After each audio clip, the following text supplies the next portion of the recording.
A Tampa Bay realtor sat down with 8 on Your Side today, sharing the trends he's seeing in our area. He says there has been a shift in the housing market since our area was hit with those back-to-back hurricanes a few months ago.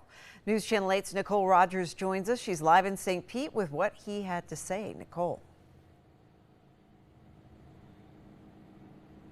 Stacey, I can tell you that realtor says in our coastal communities, he is seeing more and more people jumping ship and moving inland. Like one couple right here in Shore Acres. I mean, right behind me, you can see they still have the water line on their garage door. They say it wasn't long after the hurricanes before this for sale sign was right in their front lawn.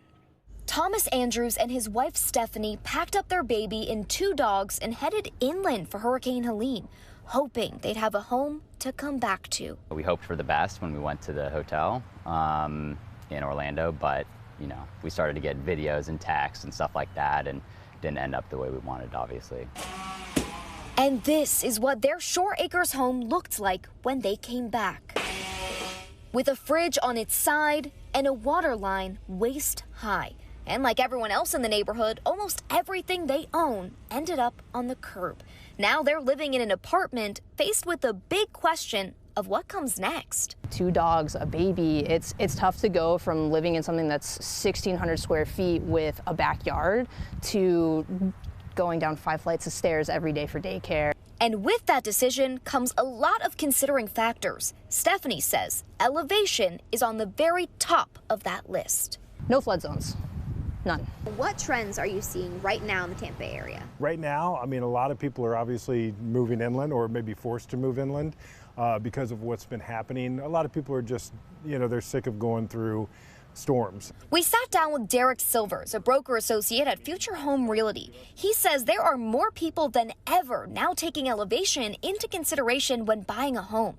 He says no matter where you live, you should always be prepared for the worst case scenario. I tell people when they're buying a house that even if they're not in a flood zone, get flood insurance.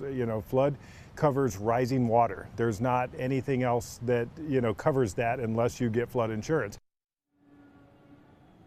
Here's the problem, though. Stephanie and Thomas are having the same problem a lot of people in our area are having. And here's the thing. They love to be out in the boat and they love to be near the water, but they're also now taking elevation into serious consideration. And they say those houses that meet that sweet spot are really hopping off the market fast. They found one that they loved the other day, and Stephanie tells me it was gone within 24 hours. Live in Shore Acres, Nicole Rogers, 8 on Your Side.